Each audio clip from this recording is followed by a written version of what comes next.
नमस्कार, आप देख रहे हैं हल्ला बोल टीवी। मैं हूं दीपक शर्मा। तो शंभू गर्ल्स हॉस्टल कांड, नीट छात्रा की जो जान लेने का दुस्साहस करने वाले और उसके साथ दरिंदगी करने का जो दुस्साहस करने वाले जो दरिंदे हैं, उनके लिए बुरी खबर है। और शंभू गर्ल्स हॉस्टल नीट छात्रा के लिए लड़ने वालों के लिए अच्छी खबर है। वकील साहब हैं एसके पांडे साहब, जो नीट छात्रा का केस लड़ रहे हैं। इन्होंने बताया है हल्ला बोल टीवी को कि 75% आज लड़ाई जीत ली है। कैसे जीती है और क्या फैसला आया है, ये बताएंगे हमारे साथ सीनियर एडवोकेट एसके पांडे। तो कैसे आपने 75% लड़ाई आज जीत ली, कैसे आपको ये लग रहा है? यह देखिए कि जो हमारी पहली लड़ाई यह थी कि सीबीआई इस केस में जानबूझकर लीपापोती कर रही है। जानबूझकर इसने समय रहते हुए चार्जशीट को दाखिल नहीं किया, जिस कारण से उसकी डिफॉल्ट बेल हो गई। अब यह चीजें लिखत में अदालत के आदेश में आ गए हैं। अदालत ने पहले भी आदेश में ऐसी चीजें नोट करी है और आज के आदेश में ये आदेश की कॉपी है मेरे हाथ में और साफ साफ लिखा है। इस केस में अदालत ने जो काफी चीजें रिकॉर्ड करी है, 6 पेज का ऑर्डर है। इसमें सबसे बड़ी जो बात है वहीं से शुरू करें हम लोग। इसमें सबसे अहम जो डिसीजन है वो क्या है? जो अहम डिसीजन यह सबसे पहली बात कि पीड़ित परिवार को 2.5 लाख रुपए का मुआवजा का आदेश जारी हुआ है। किसने दिया आदेश? अदालत ने आदेश। कौन देगा? बिहार सरकार? हाँ, बिहार सरकार देगी। और पीड़ित परिवार को छात्रा के परिवार को 2.5 लाख रुपए का मुआवजा बिहार सरकार को देने का आदेश प्राप्त हुआ है, अदालत ने दिया। हाँ, 15 दिनों के अंदर 15 दिनों के अंदर देने का। हाँ हाँ। अब सवाल यह पैदा होता है और दूसरा क्या है, ये मैं बता दूं। देखिए, जब बच्ची की जान चली गई तो कोई भी रकम मुनासिब नहीं हो सकती। जान की कीमत पैसों से लगाया नहीं जा सकता, लेकिन कानून में अगर किसी के साथ इस तरह की नाइंसाफी होती है तो मुआवजा देना नहीं, नैतिक बड़ी जीत है। क्योंकि कहा तो ये आरोप लगाया जा रहा था कि कोई गलत हुआ ही नहीं है। अब अगर अदालत ने कहा कि मुआवजा दीजिए, मतलब प्राइमा फेसी अदालत को लग रहा है कि गलत हुआ है। हाँ हाँ। दूसरी बात कि यह जो सीबीआई जो लीपापोती कर रही थी, तो यह महज केवल मेरे आरोप थे कि सीबीआई लीपापोती कर रही है।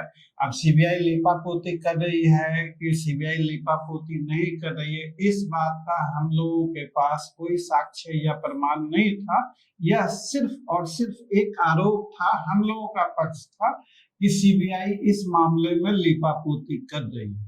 अब अदालत का आदेश आ गया और अदालत ने मान लिया हम लोगों की बातें और आदेश में लिखा भी हुआ, काफी लंबा चौड़ा आदेश है।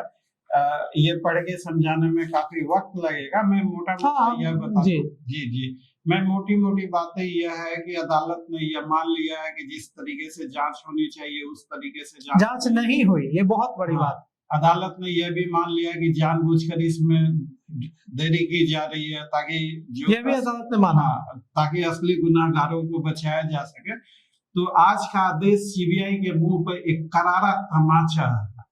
इतना करारा तमाचा है सीबीआई के चेहरे पे। और अगर एक लाइन में मैं पूछूं, जो इसमें 4 पेज अंग्रेजी के जो डॉक्यूमेंट, 6 पेज जो अंग्रेजी में लिखे डॉक्यूमेंट्स हैं हमारे सामने, इसमें अगर मैं एक इसको सिंप्लीफाई करके अपने दर्शकों के लिए पूछूं कि सीबीआई या पुलिस एसआईटी की जांच पर क्या एडवर्स टिप्पणी अदालत ने की? अदालत ने पहले तो यह मान लिया कि यह जानबूझ के लीपापोती माना जा रही है।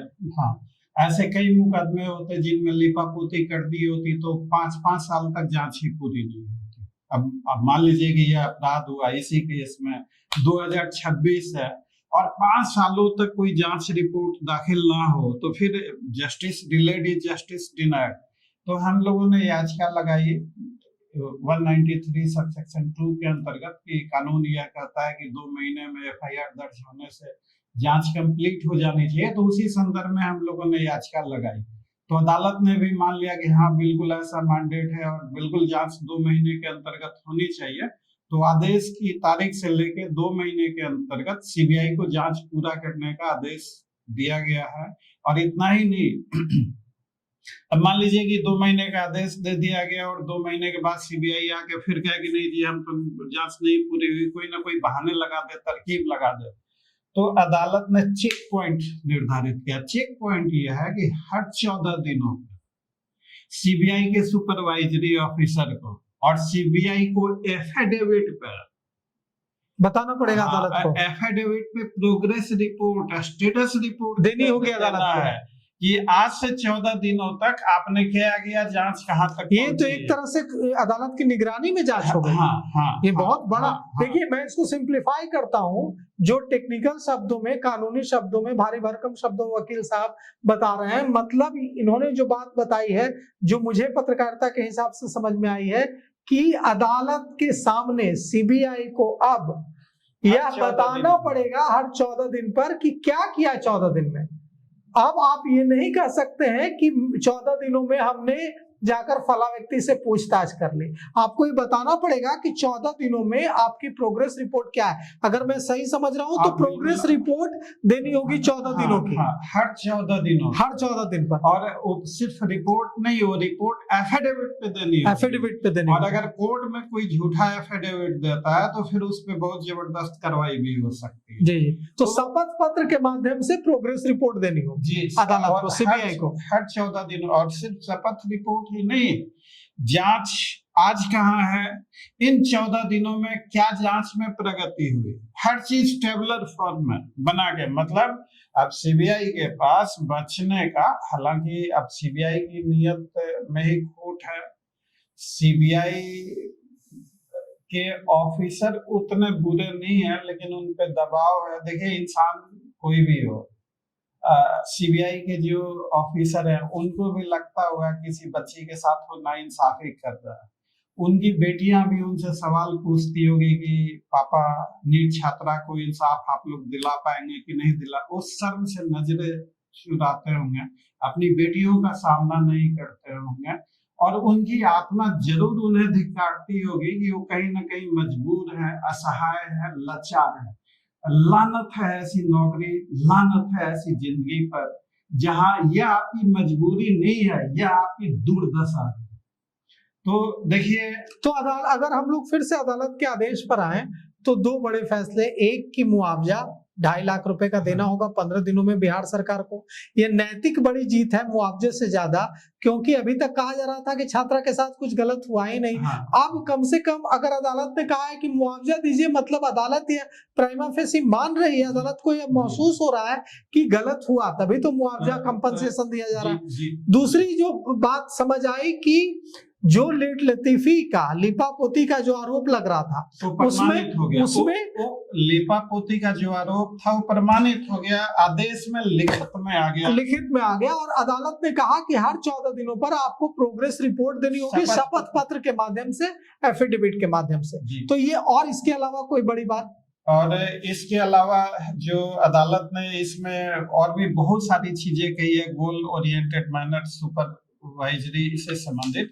अब देखिए सबसे बड़ी बात यह है कि अभी तक पीड़ित पक्ष, हम लोग, अब बगैर किसी, हम लोगों के पास सिर्फ, तो देखिए मैं जो आपको कहना चाहता हूं कि मेरे हाथ में जो ये दस्तावेज है, जो डॉक्यूमेंट है, यह डॉक्यूमेंट एक बहुत बड़ी इस आंदोलन की नैतिक जीत है। एसके पांडे साहब ने लड़ाई लड़ी, तमाम दूसरे जो सामाजिक कार्यकर्ता हैं उन लोगों ने लड़ाई लड़ी, कई राजनेताओं ने भी लड़ाई लड़ी, लेकिन यह आज जो ये डॉक्यूमेंट हमारे हाथ में है, यह एक बड़ी जीत है। सरकार को 2.5 लाख रुपए मुआवजा देना होगा पीड़ित परिवार को, यह पैसे से ज्यादा नैतिक जीत है, मोरल विक्ट्री है। इसके अलावा अदालत ने यह माना है कि हम जांच की मॉनिटरिंग करेंगे, शपथ पत्र के माध्यम से हर 14 दिनों पर प्रोग्रेस रिपोर्ट लेंगे, क्योंकि अदालत को यह महसूस हुआ कि जांच सही दिशा में आगे नहीं बढ़ रही है।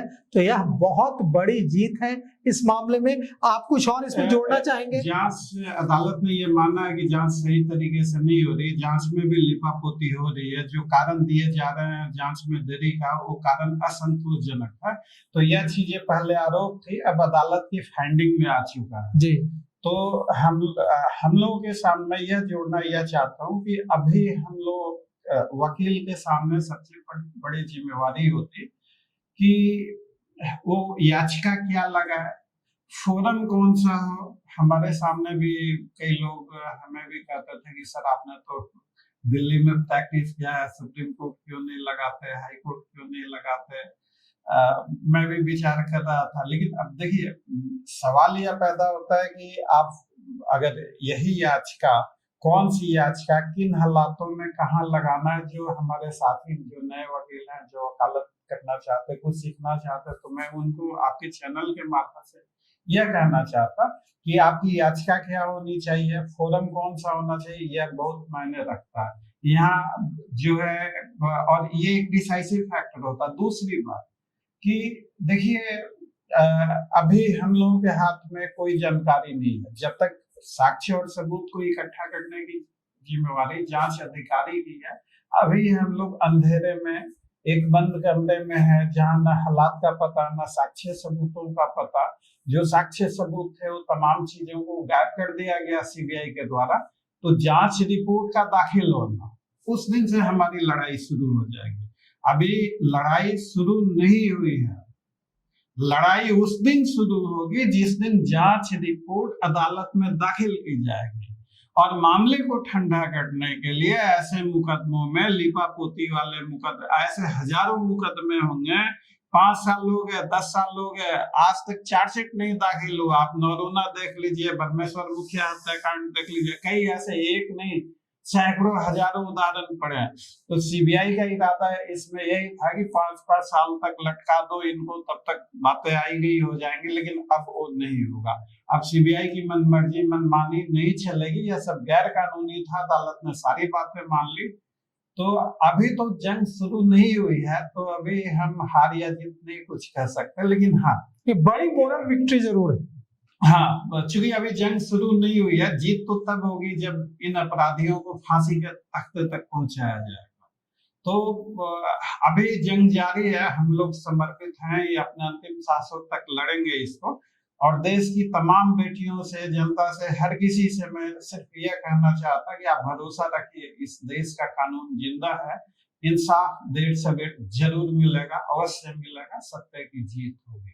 तो देखिए, ये जो मोरल विक्ट्री है, ये हमारे पास 6 पन्नों का दस्तावेज, 6 पेजेस डॉक्यूमेंट्स जो हैं, ये महज एक डॉक्यूमेंट नहीं है, बल्कि यह बताता है कि कानून ने किस तरह से सीबीआई को कहा है कि आपको हर 14 दिनों के अंदर प्रोग्रेस रिपोर्ट देनी होगी, वो भी शपथ पत्र एफिडेविट के माध्यम से, और तो सुपरवाइजरी अथॉरिटी के द्वारा, सुपरवाइजरी अथॉरिटी की ओर से। तो अब इसे एक बड़ी विक्ट्री माना जा रहा है और हम उम्मीद करते हैं कि सीबीआई तेजी से जांच करेगी और गुनहगारों को जल्द से जल्द कड़ी से कड़ी सजा मिलेगी। तो फिलहाल इस पेशकश में इतना ही। आगे की खबरों के लिए देखते रहिए हल्ला बोल टीवी। शुक्रिया।